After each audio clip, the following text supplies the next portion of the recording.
Okay, then. Is that any better? My mistake, ladies and gentlemen. Sorry about that. Hope that you did see the consequential rapscallions last night. Okay, we can stop saying no sound. I get it. I hope you saw the consequential rapscallions last night talking about Sir Arthur Conan Doyle, talking about Sherlock Holmes, talking about psychic detectives, occult detectives, all kinds of stuff. So I hope you were able to avail yourself of that show last night. We've got a great show coming up right now for you. A couple of people saying that they saw their first video of mine. It was about Paul. Well, buckle in because this one is a lot along those same lines, and it's going to blow your mind, I think, because it blew my mind, and I've been through this thing for thousands and hundreds of thousands of hours, and almost over, boy, I can't even tell you how many years. It's been years and years and years and years, 37 years almost. Wow.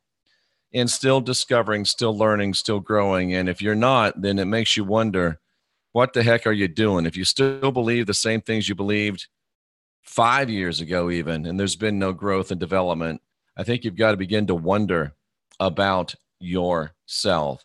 So let's go ahead and take a look at this. We have tonight at I believe it's 6 p.m. Pacific. Let me double check. I'll be on with Matthew Belair on his channel. And I'm just double checking the time because we messed it up the other day. Matt Belair.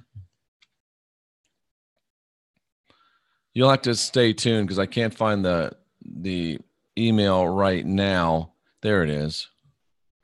Matt Belair, 6 p.m. Pacific time, 8 p.m. Central, 9 p.m. Eastern. I'll be on Matt Belair's fine channel, and we'll be talking about what we'll be talking about. So look forward to that.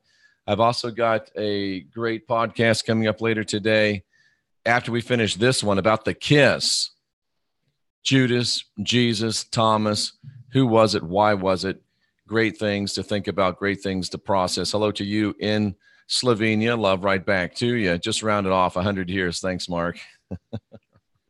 I got something for you right here in this pocket, but I'm not going to show it on live radio. Okay, so we've all heard about the story of the Apostle Paul, so-called. And just by the way, he's called an apostle in the New Testament 150 times. 149 of those times he himself calls himself an apostle. And I remember Jesus saying that if I bear witness of myself, then my witness is not true. And then the 150th time, he is called a false apostle. So there's that. You can consider that as I try to sip from my red hot hammered copper mug. Boy, that's some hot tea, and that's a nice mug. But when you first pick it up, it's hot. Hearts are wild. Hello to you deep in the heart of Texas, due south from me. All right, so we've heard the story. And yet we've read the story. We've understood the story. But we haven't seen the story behind the story. There's so much more here.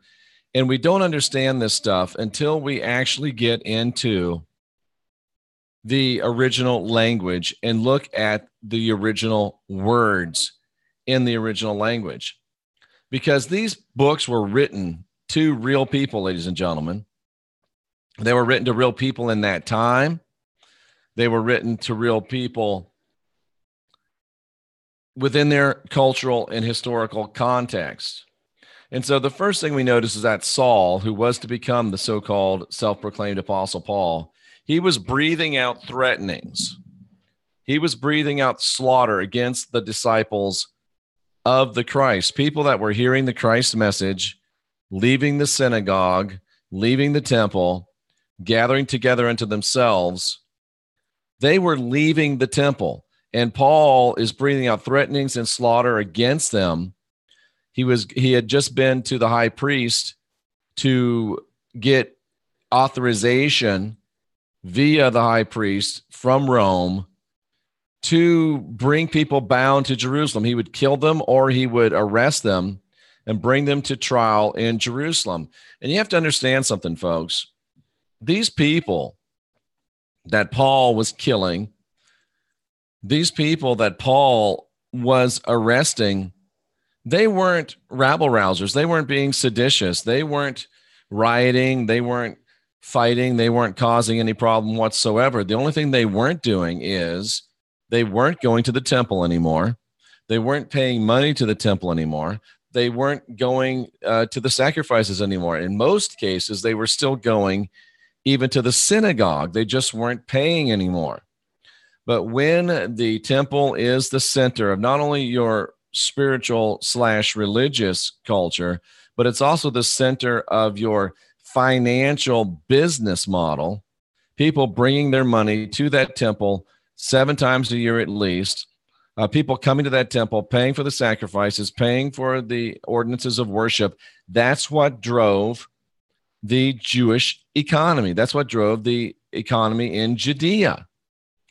And Jesus was having enough of an effect on these people, enough of an effect in the fact that people weren't coming anymore. They didn't give a damn whether they liked Jesus. If they'd have kept paying their tithes and paying their offerings and paying for their sacrifices, they'd have never bothered Jesus. But Jesus started hitting them in the pocketbook. And when you start taking money away from the fear and guilt control matrix, that, folks, is when things get serious.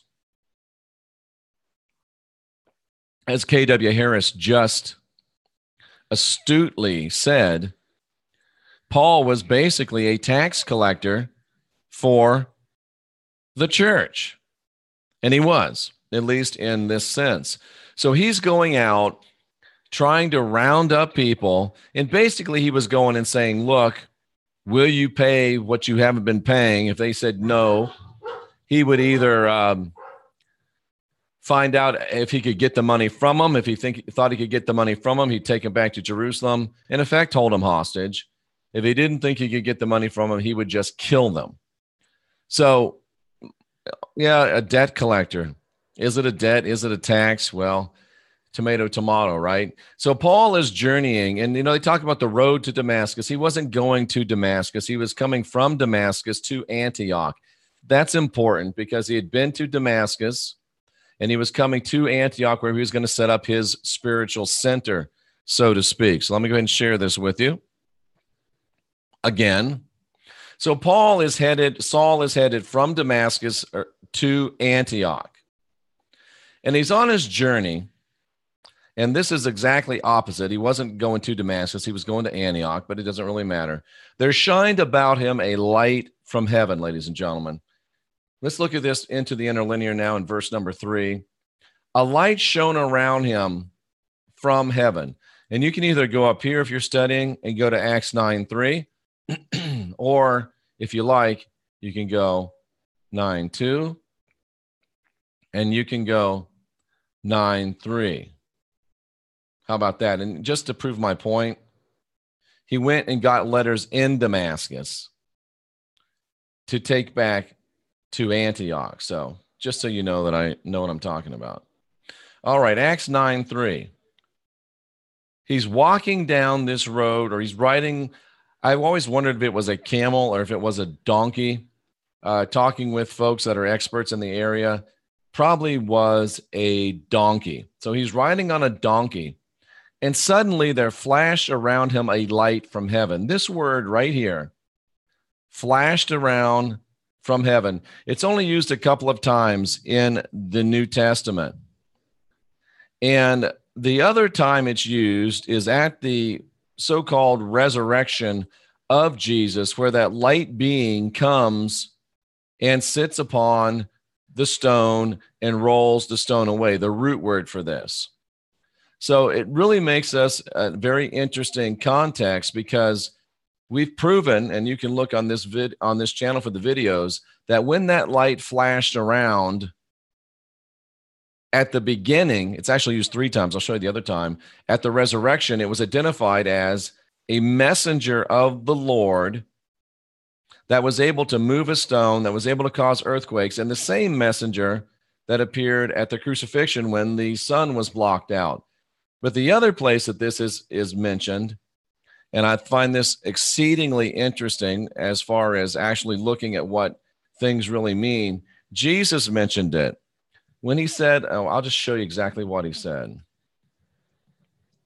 Same word, ladies and gentlemen, only used in 3 places in the New Testament. So let's look at Luke chapter 10, verse 18 for just a moment. Let me get a new window so we don't have to go back and forth. Okay, Luke chapter 10, verse 18. Watch this. This will blow your mind. I'm trying to show you what's going on here. Luke 10, verse 18. Share. Jesus is speaking. He said, I saw Satan fall like lightning from heaven. Like lightning, flashing around a light. Same root word, ladies and gentlemen. Like lightning, flashing round about like light. It's the same root word. And I find it exceedingly interesting because in this instance in Luke chapter 10, where Jesus sees this lightning, Jesus says that it is Satan. And I don't mean the guy with a pitchfork and a pointy tail. I mean the adversary. Jesus said that when he saw this light, this word that's used only 3 times, once at the resurrection, once on Damascus Road, and once of Jesus saying it, and pardon me, but I'm going to take Jesus' interpretation. He said it was the adversary.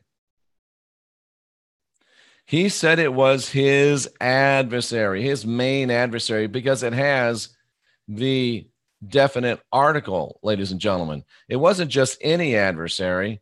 It was the adversary. Doesn't want to cooperate with me. It was the adversary. We'll go to interlinear here. Just trying to show you. It was definite article, the Satanan, his main adversary. So I find it interesting that Jesus identified this as his main adversary. And Paul identifies the same instance, the same manifestation that Jesus identified as Satan. Paul identifies it as Jesus. How interesting is that? Somebody is incorrect. Somebody has made a mistake. Somebody's not telling the truth. Was it Jesus who said, when you see this type of a manifestation, it's the adversary? Was he wrong? Or was Saul wrong when he identified this manifestation as Jesus? Somebody's wrong, ladies and gentlemen. Or are they? Maybe it's plastic Jesus, and Jesus was telling us that his main adversary is manifesting as plastic Jesus. Either way, it's the same entity. And it's not Jesus. It's not the true God. It's not the true manifestation of divinity.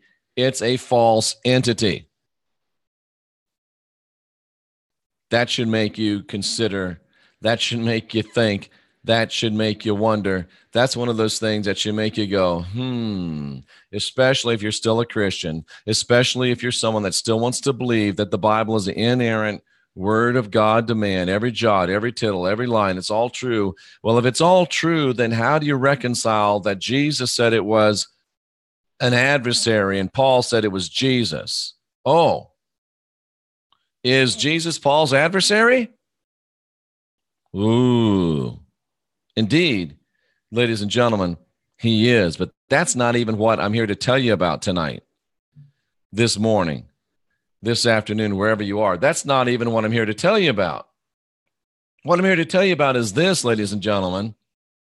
Before dude got knocked off his beast, before dude found himself on the ground, he saw this light. Before he identified it as Jesus, he fell to the earth. He fell to the earth. He fell to the earth. And I want you to notice something here in the original interlinear. Follow me, stay with me. In verse 4, Saul, having fallen. Watch this word here. Having fallen. Watch this word, having fallen. It can mean to just fall under condemnation. It can mean to fall prostrate. It can mean to fall, but we need to get deeper into the word, to beat down, to fall down. Let's get deeper into the word even more so. Let's continue to get deep. Let's continue to learn, to go from a higher place to a lower. Let's continue to look. Let's continue to learn. Let's continue to look. Let's continue to learn. To fall from the heat of the sun. Watch this, ladies and gentlemen.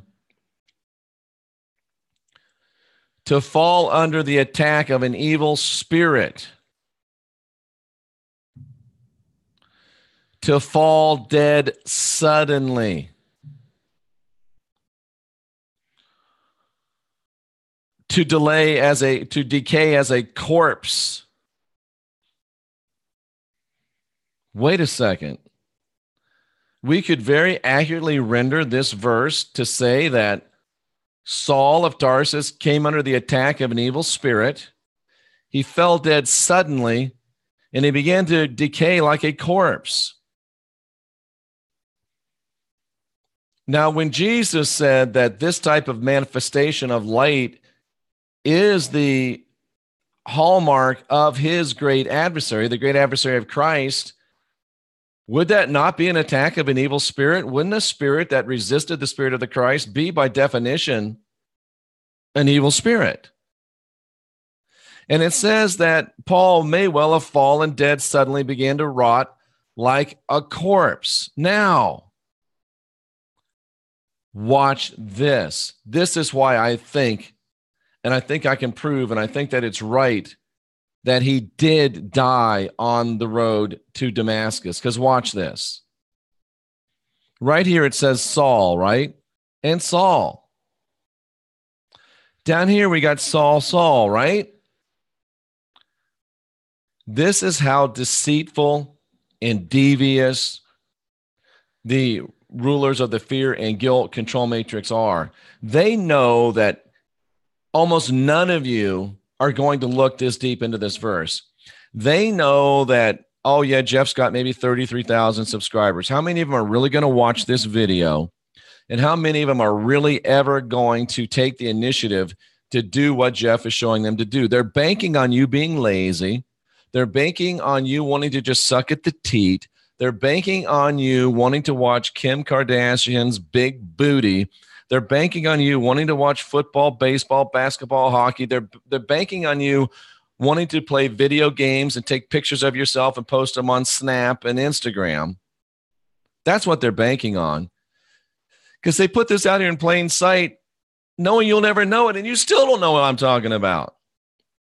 And as much as I study, and as much as I work, and as much as I exegete these scriptures, I just saw this yesterday. Watch this. Saul, Saul, Saul. Jeff, why do you think he died? He either died or he had a walk-in on the road to Damascus. But Paul, Saul of Tarsus, fell to the earth. He was dead, graveyard dead, attacked by an evil spirit, dead like a corpse, beginning to rot like a corpse, according to the Greek. And here's why I'm convinced it's true, other than that Greek word we just looked at. Look at this at the beginning, and I want you to notice this is a subtlety. This is what we call studying, ladies and gentlemen. Look at this. Acts 9:1.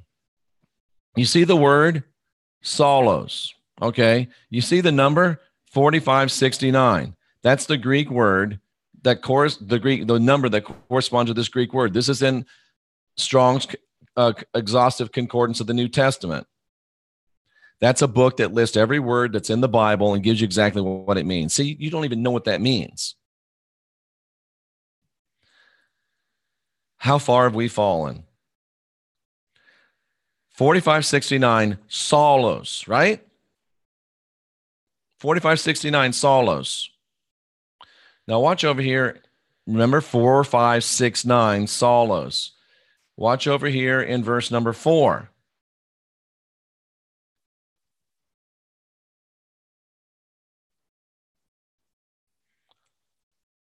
Saul, Saul, 4549.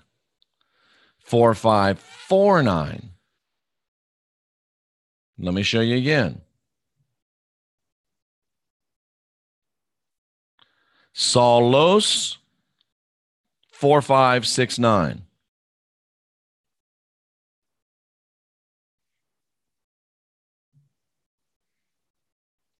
Saul, 4549. This word right here is almost linguistically indistinguishable from Sheol, the Hebrew name for their concept of hell. So this guy starts out on the road to Damascus, a murderer, yes, a killer, yes, a tax collector for the church, yes, but just a dude named Saul. But after he gets knocked from his beast, after he gets on the ground, after he's dead, after an attack by an unholy spirit, after he's rotting like a corpse, he becomes Saul, Saul, Sheol, Sheol.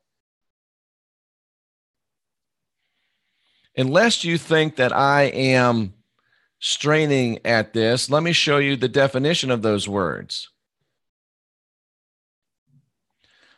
Saul, Saulos, 4569. What's it say? The Jewish name of the Apostle Paul. I hate it when they editorialize. It's just, what is it?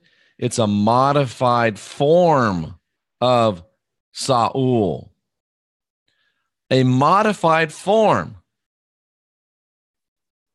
A modified form. All right, well, what's this other one then?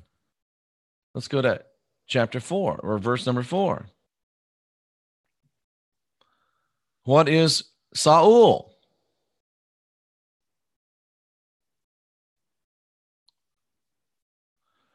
Of Hebrew origin, Shaul.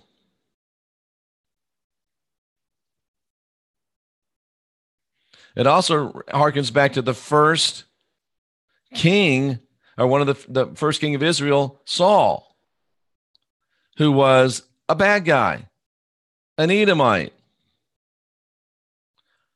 But my point here, not to get into all that deepness, is that Shaul is the guy that we still have today, or the guy that Paul became. They're telling you right to your face that there was a modified form in this dude here, and it's a different dude down here at Saul. And let me just clear something up because it bugs me, because let me just clear this up. I'm Jesus who you persecute. It's hard for you to kick against the pricks. This does not have anything to do with kicking anybody in the gonads. This does not have anything to do with kicking anybody in the testicles. Nothing whatsoever to do with kicking anybody in the testicles. I've heard it said before, and it's got to be corrected because it's just not true and it's silly. Let me show you in the Greek. I know that you probably don't care, but I got to show you. It doesn't mean to kick somebody in the testicles, ladies and gentlemen. It just doesn't mean that. And let's show you that it doesn't mean that. This will maybe give you a little bit of lightness to wrap your head around all this that I'm dumping on you. It's hard for you against the goads to kick. Not gonads, goads. What's a goad, ladies and gentlemen? A goad is a sharp point. You know those things that, I'm not even showing you this. Sorry. Damn it. I hate it when I do that. You're still getting good information, but let me show it to you. Let me go back one step. It's hard for you to kick against the goads, not the gonads, the goads. Nobody's getting kicked in the wahoos here. The goads, ladies and gentlemen, are sharp points. If you've ever seen one of those balls that they used to use in like warfare and stuff, that's a ball with these spikes on it. That's what we're talking about. And of course, it's an allusion to the thorn in the flesh as well, but it has nothing to do with the gonads. Got nothing to do with anybody getting kicked in the testicles. So if you ever hear that again, you know that that's just a little bit of silliness.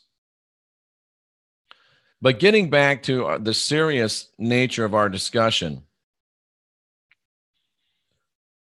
Saul of Tarsus dies on the Damascus road. Did he have a walk-in come into him? Or did he really die and begin to rot like a corpse? The Greek says that he died and began to rot like a corpse, ladies and gentlemen. So if Paul, the guy who became Paul, was rotting like a corpse then, what stopped him from rotting like a corpse? And we've been talking about this lich idea. Ladies and gentlemen, this is the very definition of a lich. Somebody who dies, who's supernaturally brought back to life, and who's decaying like a corpse. And let me show you something else, ladies and gentlemen, that makes me, and you guys think I'm crazy, but watch this. You'll see where I'm going with this. I'm going to show you some stuff.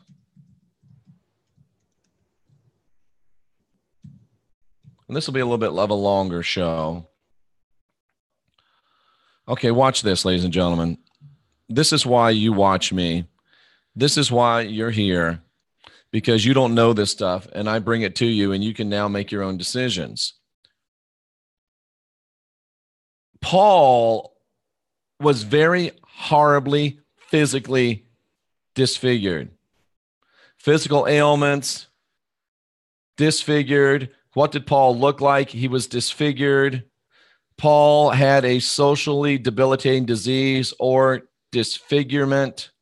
Paul was not an attractive man, probably disfigured.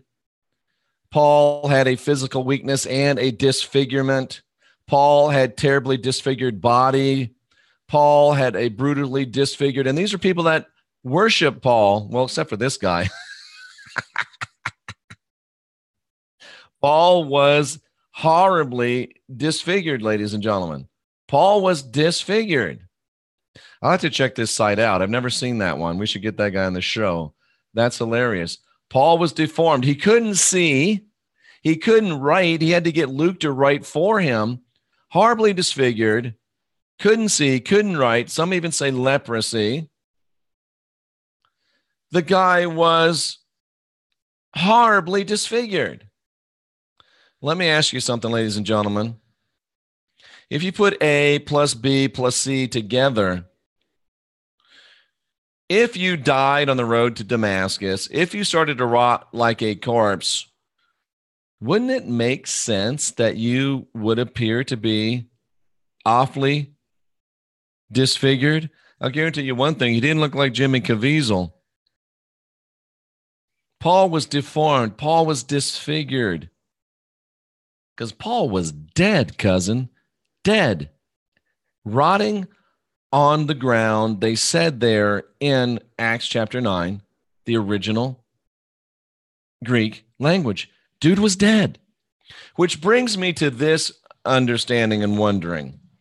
Paul, the last we see of Paul is he's in Rome, according to Josephus, as a valet to the new Caesar. He was buddies with Nero, and so empowered was Paul, so important was Paul that he was able to transition from, what was it, the Flavians to the Justinians.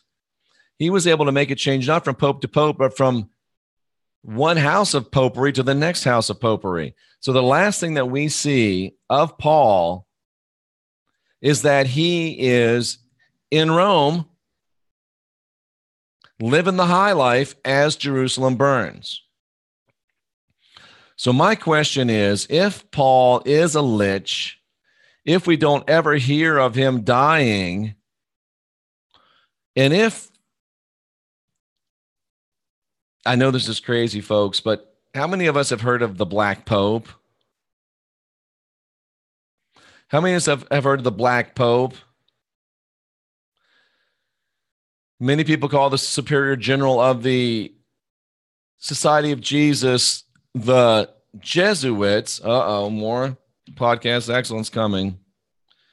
Is Lich Paul the founder and head of the Jesuits? Is Lich Paul, and has Lich Paul always been, the Black Pope? Why would you call him black? Well, dude's been rotting for a couple thousand years. Joyce believes all of the original Christians thought Paul was the Antichrist. Has he been rotting for 2,000 years? Is he the Black Pope? Is he the power behind Roman Catholicism and Roman Protestantism from then till now?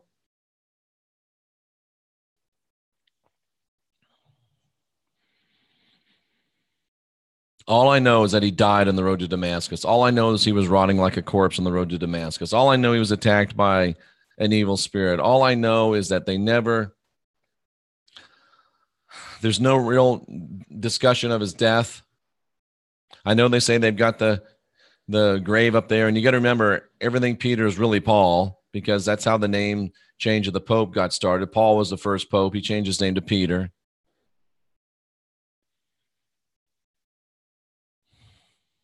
Sometimes, folks, truth really is stranger than fiction. And somebody once told me that I was going to meet Paul face to face. I don't know. But the possibility is certainly there that Paul, he did die on the road to Damascus. He was rotting like a corpse. Is he a lich? Alive to this day. Alien Allen says he smells something. It's like Johnny Ringo when they were riding out of Tombstone, when Wyatt and the boys were riding out of Tombstone, and that's right after Curly Bill said, well, bye. Johnny Ringo says, smells like somebody died, because somebody did. And as I sit here right now, smells like somebody died. Wow. Was he rotting from doing too much black magic? Was he rotting from karma? Jamie says the possibility is there. How are your suppositions truth now, Sandy? We cross. Do I become your enemy because I give you what the original language says?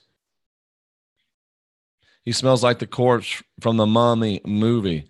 Black absorbs all, doesn't reflect any light.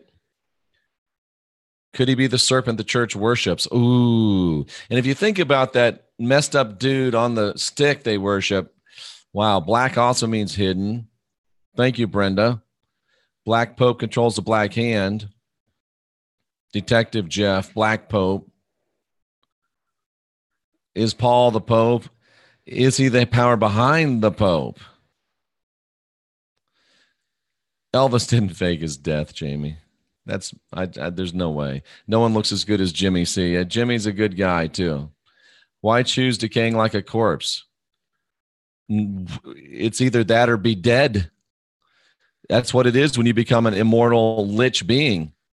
That's part of the deal. I have a statue of Saul. Boy, get rid of that, Dusha. I hope I'm pronouncing your name right. Wow. Just one letter change from Saul to Paul. Isn't that interesting? And the P is very prominent in the Catholic Church. All I see is Saul's the Jewish name of Paul. I think Sandy, we cross. Because if I didn't think we could be friends, I just don't know if I could bear it. So it's a no-go on the gonads. That's right. A no-go on the gonads. I saw it 10 years ago. Material Classified says that Saul and Sheol are the same in Hebrew. And it's funny, they believed in the first century that Tarsus was the entrance to the underworld. So basically, Saul of Tarsus meant dude from hell. Interesting stuff, huh? Paul is still waiting for his redemption. Jeff, I know I missed the screen share. They lie and they deceive. Sounds a little litchy to me, says Tracy. What a mess. Paul got kicked off his ass. He did. Satan is a quality. Did Jeff say the word was used about the resurrection of Christ? Yes. The light being that came and sat on the stone and rolled the stone away. I've got videos about it. Fall likes to ride asses, just saying. Oh, Mark's getting a little naughty. Doesn't necessitate that the book of Acts and Paul's travels were after AD 70. No, that's not true. Hold on a second. See, this is why you come here, because I have answers for these things. The book of Acts, ladies and gentlemen, it was actually the book of Luke and the Acts of the Apostles. It was one book. And it was written in AD 63. Let me see. Is that before or after AD 70? 63, 70, 70, 63. I'm going to go out on a limb and say that AD 63 is before AD 70. I'll go out on a limb and say that. If you come, you got to come strong to the mic, and you got to have a good point, and you got to be willing to have that point addressed. So there we go, ladies and gentlemen. I'll be back in not too long with the kiss in the Garden of Gethsemane. Really, really good stuff. Really, really good stuff. So there you go, ladies and gentlemen. I bring you to water. You decide whether you want to drink. I bring you objective, empirical facts from the text itself. You decide if you want to think, or if you want to bury your head in the sand or in another orifice. And Wayne had a great quote the other day. He said that he was so upset. He said that most people that are religious have their head so far up their own anal orifices that they can't tell gray matter from fecal matter. Sandy, just because I show you facts and you don't like them doesn't mean they're not facts. Now, I've been polite to you. If you want to be rude to me in my chat room, you won't be in my chat room. I've not given you an opinion. I've given you a fact. It's right there in the Greek. You can choose what you want to believe, but you cannot choose to show your ass in my chat room. There we go. The body of Paul, I say no, it's never been found.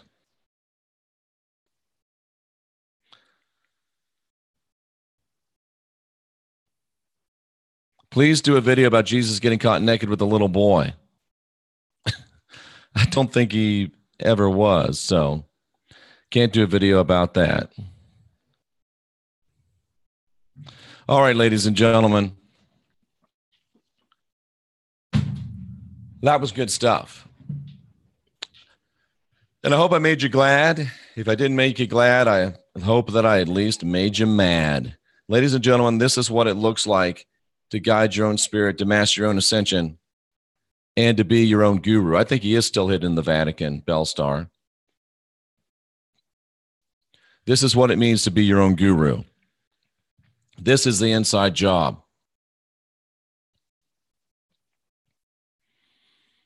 Keep asking questions. Keep questioning answers. You're welcome, Timmy. And please be brave enough to question your own long-held suppositions. The cognitive dissonance is strong in some. Let's hope that it's not that way in you. I'm Jeffrey Daugherty, the Christian Whistleblower. We'll be back later with more podcast excellence. I'm just the mailman. Some of you, I brought checks. You loved me. Some of you, I brought bills. You hate me. But guess what? I'm still going to keep bringing the mail. Much love to all.